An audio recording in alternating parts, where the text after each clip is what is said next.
Hello and welcome to season 3 of SustainAPod, the youth-led podcast for young people and anyone interested in exploring the world of sustainability.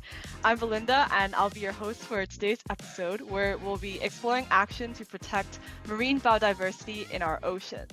Now, our oceans constitute over 90% of the habitable space on our planet. And so ensuring marine biodiversity is very essential for a healthy habitat and for our planet. And also for the social well-being for millions of people who currently live along the coastline. So I'm very honored to be able to have Rainbow Leung with me today to explore this fascinating topic. Rainbow is a marine conservationist and the founder and director of SOA Hong Kong, a marine conservation organization.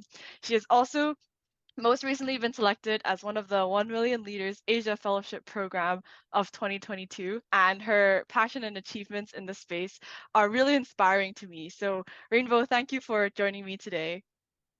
Thank you, Belinda. Thank you for having me today. Yeah. Great. So let's kick off the conversation with the first question, which is to tell me more about how your journey to become a marine conservationist began. Why did you want to pursue this path?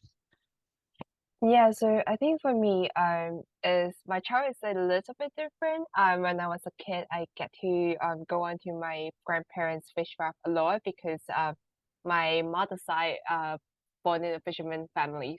So I get to go there and then just like sitting on the fish wrap, feeding the fish, that kind of stuff. So I would just like sitting there when I was bored, then I would just like it's not that good like now that I'm thinking about it, but then I used to like use a fish line to tie up a little crab. Like my grandma helped me to do it, and then I would just like it's like walk the dog, but then I walk the crab, so it would just like swim on the surface, and I kind of drag it back, and then it swim again. But it wasn't like good for the animal, but I was like doing that at the time, and I would just like fall in love with the ocean. Yeah, so after that, I went to secondary school and I got more connected to the nature because I went camping and hiking and stuff. And then I got a chance to go to Australia to discover my passion about conservation basically. And then after that, I did a master in conservation biology and I discovered my passion about on marine conservation. So that's how I go into the marine conservationist path. Yeah. Oh, lovely. I love that. I love that connection that you have with the ocean that really stemmed from your childhood. And I really agree so much that it really is the most tangible experiences with nature that remind us, especially those of us interested in this field, like why it's so important to work to conserve these habitats. So in terms of the amazing organization in Hong Kong that you've been working on, SOA Hong Kong. Could you share with our listeners a bit more about what the organization does and what was the whole process for creating this organization? Yeah, I guess it all started from a hackathon opportunity. So it's actually recruiting participants in Southeast Asia. And I wasn't sure whether Hong Kong will be like on the list, but I joined anyway. I just like apply and then they accept me. Um so it was the name is a Bupana Asia Venture. So it's a startup initiative. I was one of the participants at around like 3 years ago. And then I met a Rafi. He was like doing marine conservation on shark in Indonesia. So I asked a question about like because in Indonesia they have issues with fishermen like sort of like catching fresher shark for different use, and I was like asking like how do you deal with this cultural issues, and I think the question kind of stood out for him. So he contacted me afterwards and say like, hey, I'm from SOA and I'm the regional lead at the time. So he asked me whether like are you interested to start a Hong Kong hub? Um yeah, so he told me two options. So either I can start by myself or I can like refer to someone else that maybe like uni or stuff. But I was like, oh, it's a really good opportunity. I was like super scared, but I'm glad that I took that path. So right now I'm working on SOA Hong Kong. Yes. I see. I love that there's that inspiration from kind of the different regions around Hong Kong. And I especially think, especially right now with COP and everything happening, like Hong Kong, not being like a country, it doesn't get as recognized as like a hub. So I think it's really great that you're working on that right now. I'm curious to know from the kind of conservation standpoint, what are the kind of key geographical differences in terms of perhaps like the areas of focus in terms of the landscape comparing, say, Southeast Asia to, I know you've also studied in Australia. So what's unique about like marine conservation specifically for Hong Kong in terms of the issues or the approaches?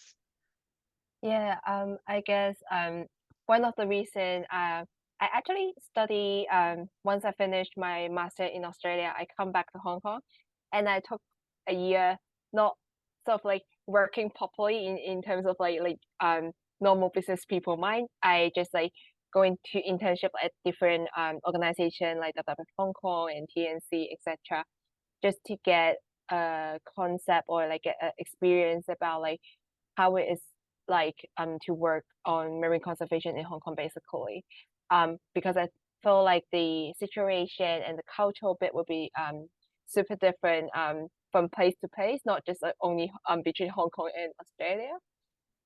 Yeah. So I think like one of the things that I really like about Hong Kong is we are such a like small dot on the map, but actually in Hong Kong we found like 4% of the record species in China Sea. So it's like actually it's like a really impressive amount. And in Hong Kong, we actually have 80 more species of hard corals, which is more than Caribbean Sea. So it's actually I was like fascinated, and also the sort of like the corals living on the intertidal when I used to work in Taiwan. So always saw that like coral sitting on the intertidal rocks, and I was just like so amazed by them because they're just like having like sunlight directly like penetrating and stuff. So that's how I what I like about ocean. That's really great. I also have been to Hoi as well, and it's such a nice place to really appreciate the biodiversity of Hong Kong. So kind of drawing on that experience then in terms of working with NGOs on environmental issues in Hong Kong, what do you think are key takeaways in terms of what's effective, what needs to happen for effective conservation in Hong Kong? Yeah, I think one of the things that I learned about community outreach, I actually learned that when I was like doing my master in Australia, because like sometimes we come in with a perspective already to sort of like educating people, but I kind of don't like that term because I feel like when you're educating, it's like teacher and student, you have like a hierarchy and different levels like in between. So I would prefer to like sort of like talk to them, understand their perspective, understand like why they're not thinking about like doing it in the way that we thought is like better for the ocean, and try to solve the problem and work together instead of having um sort of like a education I mean education is great, but then I also like the word engage a bit more. Yeah. Yeah, I agree so much. Like, it's so hard to get people to care essentially when there's so many issues going around and really focusing. I love that part you mentioned about like thinking about how, from their perspective, what really is important for them to really communicate and that level of respect as well. What do you think is the most challenging part of this approach in terms of when it comes to community outreach? You mean the sort of like challenge in terms of like doing. Yeah, like essentially Yeah, the education part and getting yeah, people to care about yeah. I biodiversity or like like shoreline species, etc. Yeah, yeah. I think like one of the things that is a funny experience when I go to work in Taiwan. So some people when they saw fish or just like I would just like go on to a fish raft or a eco tour in general, and then they would just ask me, so is that edible when they saw fish and stuff? It just like I would be like Yeah, but this is not the key point of the eco tour, but it's yeah, it's a quite interesting experience, I would say. Yeah. I see, I see. And have you had experiences in terms of the more, aside from community outreach as well, like policy work or advocacy work as well? Yeah, so we I think last year, sometime last year, we sort of like participating in a campaign called Withdraw Land Child Tomorrow Vision. So as most of you might know that Land Child Tomorrow Vision are trying to doing a land reclamation in East Land Child area. So we kind of team up with other NGOs and trying to voice out and stuff, but I think one of the challenges is we we are trying to do our own campaign, but it's sometimes it's hard to talk to powerful people and express our voice directly. Yeah. What do you think are key skills that young people should try and nurture if they want to be effective in these kinds of uh, policy engagements? Yeah, I think currently is kind of I would say kind of hard, but I think also talking to different people, try to like network with them, um, then you might, or like if possible having a face-to-face interaction. So do some like knowledge exchange or brainstorm, then you might discover there's like people around, they're like-minded and willing to achieve and work together. So yeah, so I think it's rewarding and comforting, and also to like work together with like-minded people and on policy advocacy as well, because like sometimes it could be getting a little bit of frustrating. Yeah. Yeah, actually, on this point of frustrating, I think a big topic right now is also to do with like eco anxiety, and a lot of young people, for those of you who aren't aware, quite anxious or frustrated or concerned about the future of our planet when there's so much negative news going around about carbon emissions and about diversity loss and stuff. So is that something that you've experienced yourself as well? In terms of eco anxiety, I would say I have a light degree. I try my best to be hopeful. I know it's a bit complex. But I would say I'm lucky to be surrounded by supportive people and like-minded people as well. So I try to focus, try my best to focus the bit that I achieve, and um I'm working on mostly restoration angle now. So sometimes most of the time is show positive result. Don't jinx it, but yeah. But yeah, but I'm really happy about it. So yeah, I mean in terms of like policy advocacy part, it could get frustrated, but yeah, I try to focus on what I can do and keep motivating myself to um keep working on marine conservation. Yeah. That's such a great mindset, and I really love how you're so engaged in so many different dimensions of conservation, because it just goes to show how this issue really needs so many different approaches together to really collectively create that impact. Yeah, more on the restoration part later, but first I want to find out more about a third prong, which links more to community outreach, which is more about the role of social media essentially in your work. Could you share more about, yeah, exactly how you engage with social media? And for those of you who don't know, Rainbow actually has a really fantastic Instagram account, which I will plug later on. But yeah, how do you think it can be most effectively utilized? Or is there anything that you've learned in this process of engaging with social media in your work? Yeah. So I guess I started the Instagram account, it was like in 2020 or 2019, like sometime like that. Um it was just general because I was like bored, because it's like in everyone's like stay at home, like not going to anywhere, try to minimize the traffic and stuff. So I was just like, okay, so what can I do? And I just like one of the things that I was trying to do with that account, I was like trying to show record my sort of like sustainable lifestyle, try to be a sustainable lifestyle, and show people.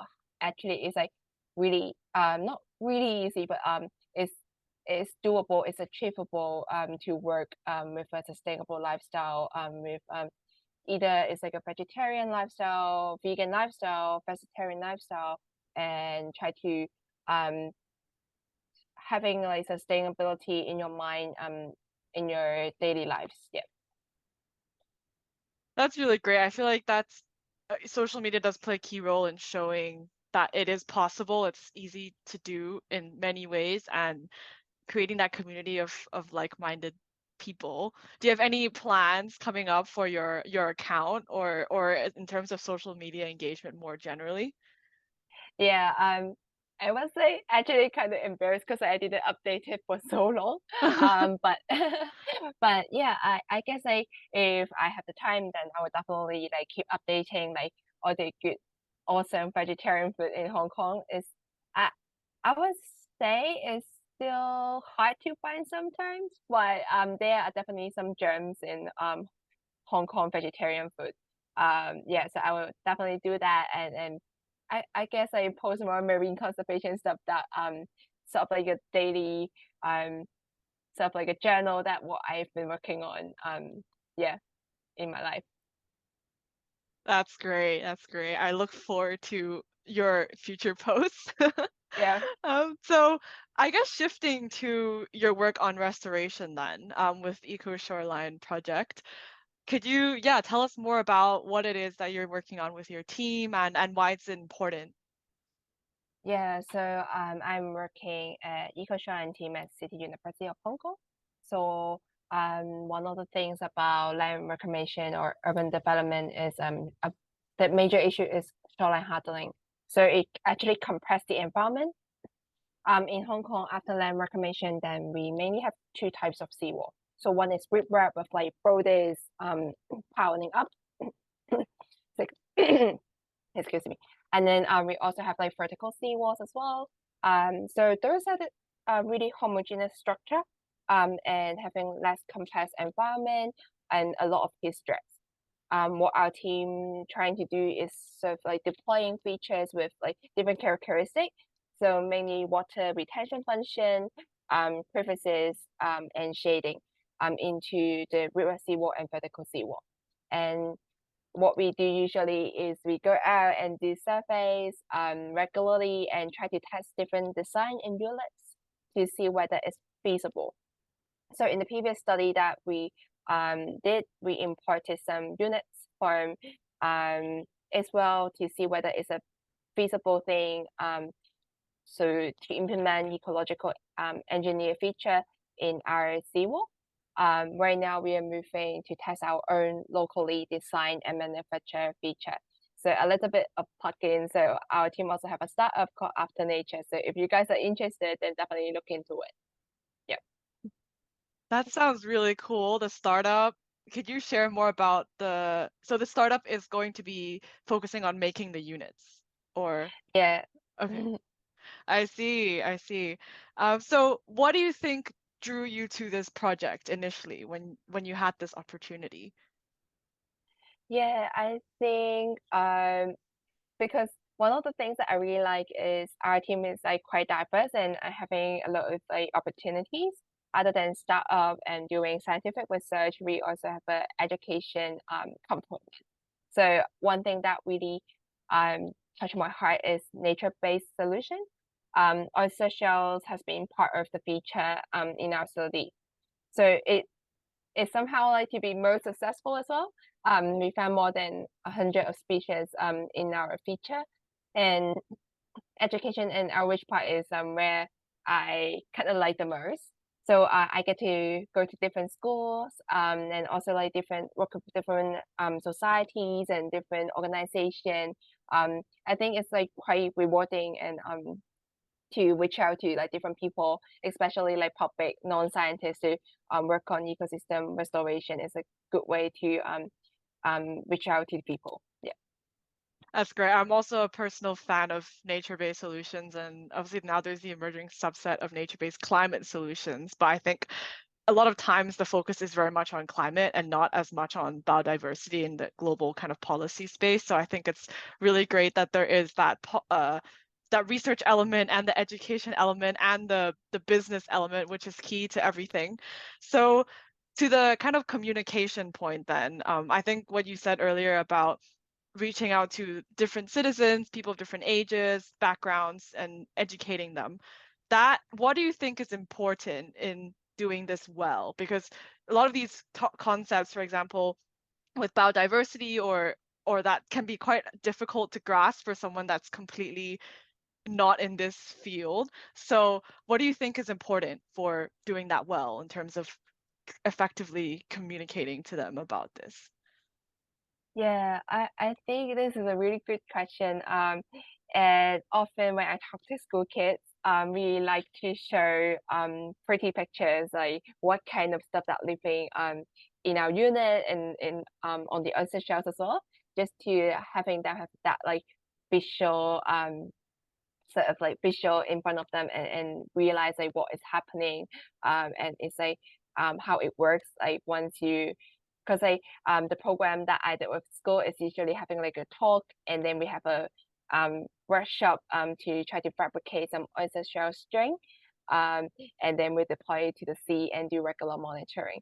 So I think to me it's like I sort of like having a talk to talk about like how important oyster reef is and then I try to get them to have a hands-on experience and bring them out and see how it actually works and I think it's really rewarding to see on their face like when they saw something is actually living on the beachhead that they create and manufactured. Yeah. That's really great. I also had a lot of fun working on oyster shells as well. And I definitely agree that that hands-on experience is so important. I definitely think nature is just so cool that they can just create these structures that are just so perfect for like microorganisms and life in so many different ways. So aside from bridging the kind of gap between science and the public, what about the science kind of policy gap? You've mentioned earlier that you've had some engagement with policy advocacy.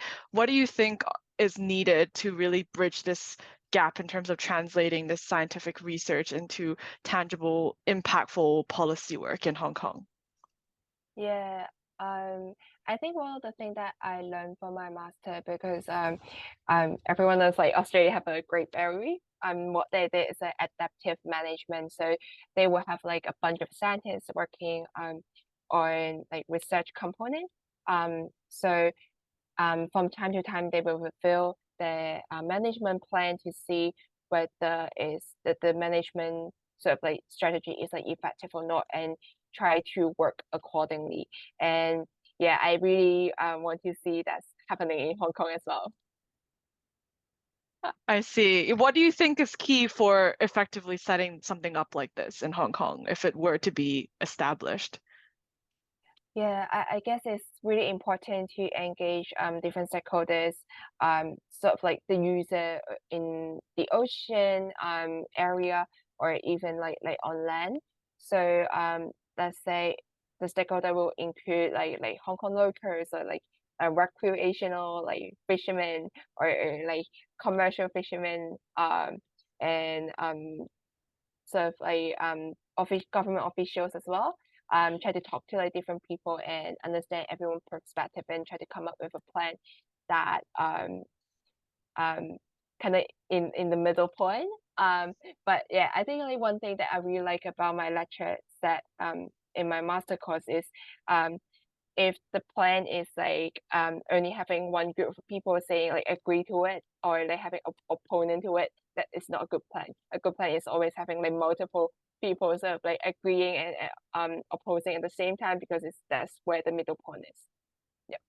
Yeah. Very good key takeaway here, which is the importance of meeting in the middle, which is incredibly complicated because of everyone's different interests or values or priorities. But I definitely agree with you so much that it would be great to have adaptive management happen in Hong Kong and more protected areas because yeah, sometimes a lot of issues I think are gain precedence because it's climate related, but oceans are such a big part of it and do need to be at the forefront of these tackling sustainability challenges nowadays as well. So speaking of climate, you are also very active in the kind of climate space. So could you share with our listeners more about the linkage between the climate and the marine conservation aspect? Like, why is it important that there is work in the interface of these two areas? Yeah, so I guess one of the sort of like coming from like the basic concept because like 70 percent of the surface on the earth is water. And people always say like, okay, so the rainforest is the lung of the earth, but actually it's the ocean because it got many microalgae and stuff, and they do photosynthesis and um which contribute to most of the oxygen supply. And I think it's like really important to focus on marine conservation because just because like from like coming from basic concept, and also sustain sort of like SOA is also working on deep sea mining as well. So from a carbon footprint perspective, it's also super relevant between climate action and marine conservation. Oh, that's great. Would you be able to also share some more other near-term goals for SOA Hong Kong? Yeah, I guess currently we're getting more fundings to work on different programs and education tools. And I also one of the things that I really want to try out and be supportive is to the startup in Hong Kong to support that entrepreneurship and get people to engage and think innovatively to come up with new ideas to restore or improving the marine environment. I love that. I'm a big fan of innovation and entrepreneurship myself, and it's really great that there is that focus now on a lot of young people are trying to drive a lot more innovative approaches. I remember there's one startup that does like cleaning marine like plastic using a robot, which I thought was also really, really cool. So kind of looking back in terms of everything that you've achieved, what do you think personally for you was one of your proudest moments? Yeah, I guess to me it's like getting a new funding which have like 6 digits of number. That's like one of the Wow. yeah one of the sort of like happiest moment recently. And also thanks to my team as well. They make it happen with me. And also finishing my master. Um I was like quite tough on myself, but sometimes I just like went to like having like that like enlightenment in my life as well. Try to like remind myself I actually did something. Yeah. That's amazing. I think both are equally as admirable to finish. And the fact that you are working on these different projects and initiatives at the same time, it must be quite busy all the time as well. Given you mentioned funding, what do you think is kind of key to effectively securing funding? Because I think this is something that anyone who's interested in entrepreneurship and in general initiatives would be keen to know. Any Yeah, I tips? I guess I would say I follow a lot of page, and usually like page they will tag other pages as well, and most of them would just like um offering funding opportunities. And whenever I saw something interesting or like an interesting company or organization, I follow them as well. So I think that's how I get my sort of little database about like which funding is opening at a time. And even it's like a small funding, I try to apply as well. I would just say, okay, I need to like sort of like improving my proposal writing skills, and I would just like go for it. And yeah, I think it's really important to try to search these epic opportunities, and yeah, maybe sometimes you get some luck. Those are really, really great tips. I think proposal writing again is one of those things where it does require some practice to get into the swing of things. So very good tip there to take away. So then what's next for you in terms of personally in this coming year? 2023 when this episode will be out. What are you gonna hope to achieve personally? Yeah, I guess I will try to work on marine conservation a bit more. Trying to step out of my comfort zone and working on more research scientific aspect and try to keep myself to like keep pushing and thinking about innovative solution and having more brainstorming session with my teammates and stuff. I love that. That's really exciting. And I think it's so great that you have that community of like-minded people that are also really passionate about marine conservation and ocean related issues. So, do you have any words of advice for our listeners who want to take action for our oceans and the climate? Yeah, I guess to me it's an interdisciplinary work when it comes to conservation, and many people have to join effort to make it happen. So if you're listening, then I would like to ask you guys to talk to more people, try to network and having maybe a face-to-face talk to each other.